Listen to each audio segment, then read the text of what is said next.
শুভ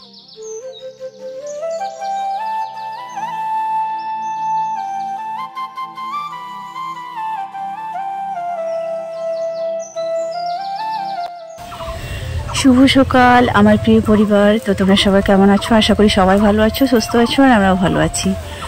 তো চলো সারাদিনের ব্লগটা দেখতে থাকো, আর অবশ্যই কমেন্ট করে জানাবে পুরনো দিনগুলোকে, ফেলে আসা দিনগুলোকে যারা নতুন করে জাগায়, যেমন এটা, তো ওই হিসাবে কেমন লাগলো একটু কমেন্ট করে জানাবে। এটা হলো বিড়ির ডাল, মেদিনীপুরের মানুষ এটাকে বিড়ির ডাল বলে, আর আমাদের দিকে বলে মাসকলাইয়ের ডাল। তো যাই হোক, এই ডালটা হচ্ছে অনেক দিন আগে কেনা ছিল, তো অনেক দিন আগে কেনা ছিল। তো যাই হোক, আমি আসার পরে তারপরে মা মনে করলো হুট করে যে এখানে কলাই রাখা আছে, তো তাই ভেজেছিল হচ্ছে দুদিন আগে ভেজে বালু দিয়ে ভেজে রেখে দিয়েছিল। সঙ্গে সঙ্গে নাকি এটা ভাঙাতে গেলে হচ্ছে গুঁড়ো হয়ে যাবে, তার জন্য একদিন রেখে দিয়েছিল রেস্ট নেওয়ার জন্য। রেস্টের পরে আজকে সকাল সকাল এটা মা ভাঙাতে চলে এসেছি। তবে আমার ঘরে কিন্তু জাতা ছিল, মায়ের কিন্তু জাতা নেই। যেহেতু জাতা নেই, তাহলে এটা হচ্ছে চটের বস্তা, এটার উপর দিলে খুব সুন্দর হয়ে যাচ্ছে। তো আর এই যে নোড়ায় এটা পিষে নিচ্ছে, আর হচ্ছে চটের বস্তাতে দেওয়া হচ্ছে। চটের বস্তায় এগুলো কিন্তু ভালো, খুব সুন্দর হয়। তবে আমার ঘরেও চাষ হতো, আমি কিন্তু জাতায় করতাম সব কিছু, আমার ঘরে হচ্ছে জাতা ছিল। তো যাই হোক, চলো কলাইটা ভাঙানোর পরে এখানে সবাই বসে আছে, আর আমি হচ্ছে ঝেড়ে দেবো ডালটা, কারণ দুবার করে করতে হবে, একবারে হবে না। আর জাতায় হলে, মেশিনে হলে কিন্তু একবারে হয়ে যায়, জাতাতেও দুবার করে লাগে। যাই হোক, যেটা বড় বড় সেটা হচ্ছে বেছে নিচ্ছি, যেটাতে অল্প করে আছে। এটা কিন্তু এখানে চটের বস্তায় নিখুঁত করা যাবে না, কিন্তু মেশিনে কিন্তু নিখুঁত হয়। তো যাই হোক, এতটুকুর জন্য আর মেশিনে নেওয়ার প্রয়োজন নেই, বাড়িতেই হয়ে যাবে। তারপরে চলো, সবাই আমাকে অনেক দিদিরাই কমেন্ট করে বলেছিলে, দিদি তুমি ওখানে বসে বসে শুধু দেশি মুরগি খাচ্ছ। হ্যাঁ গো, এই দিনটা হয়তো আর কখনো ফিরে পাবো না। তো এবারে আসার পরে 3টা না 4টা দেশি মুরগি খাওয়া হলো। যাই হোক, তবে খেলাম।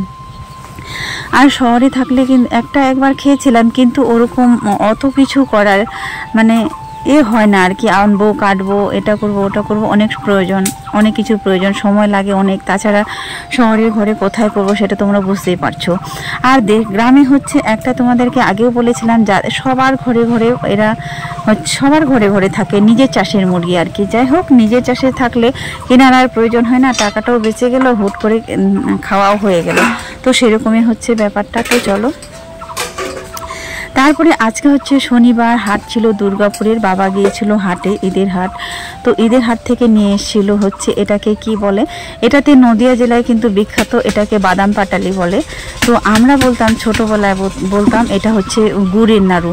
খেজুর গুড়ে আমরা অনেক এরকম বানিয়েছি, কিন্তু এরকম হয় না। হ্যাঁ, গুড়ের ওরকম বানানো হতো। এটা কিন্তু আমার খুব ফেভারিট। তো বন্ধুরা, কালকের দিনে মানে ভিডিও আপলোড করা হয়নি, একটু সমস্যায় ছিলাম প্রচুর কালকে, তো সেই জন্য কালকে ভিডিওটা দেওয়া হয়নি। তো যেহেতু দুদিনের ব্লগ আছে এখানে, তো কালকে অল্প একটু করেছিলাম, তারপরে আর ভালো লাগেনি। তো আজকে হচ্ছে ঈদের আগের দিন, তো আজকে সবাই হচ্ছে কাছাকাছি সব কিছু কিছুই করছে আর কি। কাপড় চোপড় কাছাকাছি, ঘর টর মোছামুছি। আর আমার শরীরটা ভালো নেই, তো এই যে এখানে সবাটাতেই শুয়েছিলাম।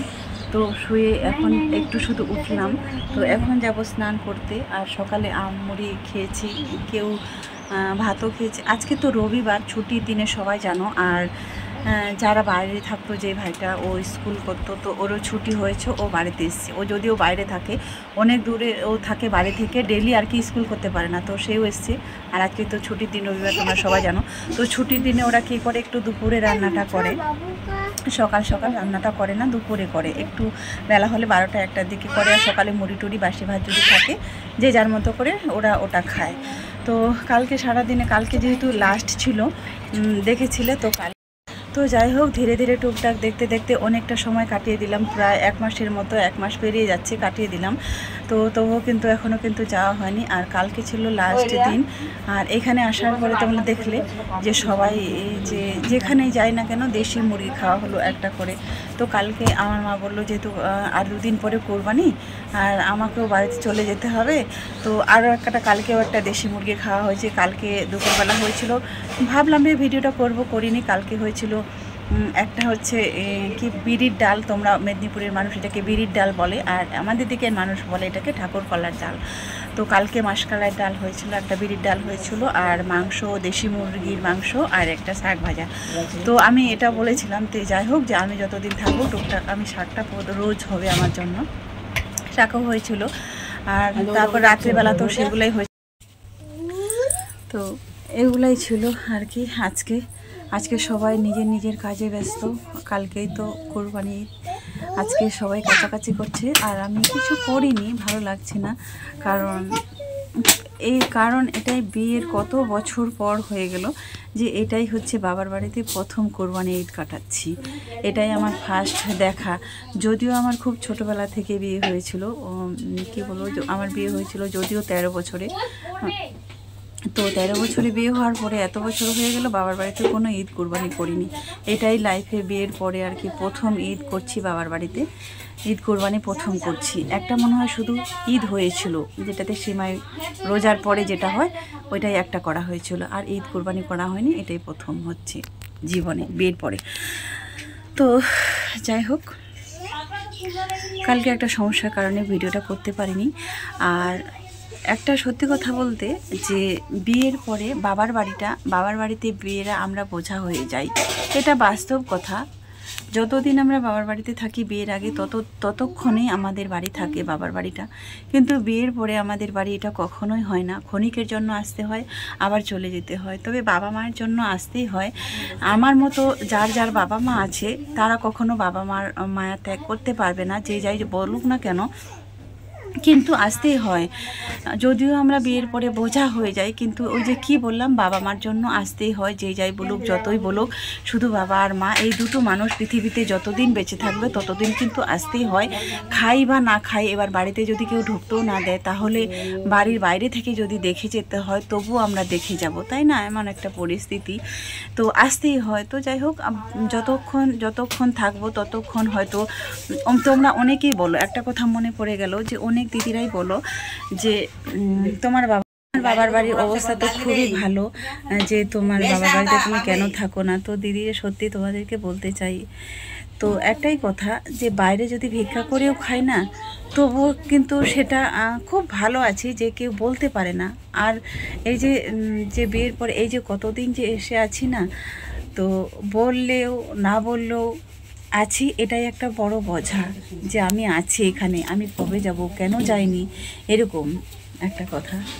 তো ওই জন্যই বলছি, যে যারা বাবার বাড়িতে থাকে তারাই শুধু বুঝে, পরিস্থিতি তাকেই চিনিয়ে দেয়, যে বাবার বাড়িতে থাকাটা, বিয়ের পরে বাবার বাড়িতে থাকাটা কতটা কঠিন, কতটা ভয়ঙ্কর, আর কতজনের যে কত কথা শুনতে হয়।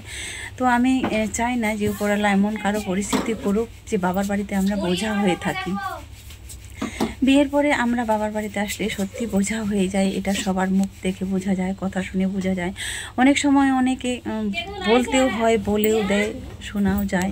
অনেক সময় অনেক সম্পর্ক খারাপ হয়ে যায় শুধু থাকার জন্য। আর যদি এসে যদি একদিন দুদিন যদি থাকি, তাহলে সেটা ভালো, তো সবার চোখেই ভালো। আজকে আসলাম, কালকে চলে গেলাম। এবার যদি দিতে পারি সবাইকে, তাহলে আমি ভালো, না দিতে পারলে খারাপ। তো আমার শুধু না, এই প্রত্যেকটা মেয়েদের জীবনেই বলবো না, তো কিছু মেয়ের জীবন এমনই হয়, যে আমরা সত্যি বাবার বাড়িতে এসে আমরা বোঝা হয়ে যাই, যেটা আমরা অনেক সময় ভাষায় প্রকাশ করতে পারি না, অনেক সময় করতে হয়। তো সত্যি আমি চাই না যে এমন জীবন কারো হোক।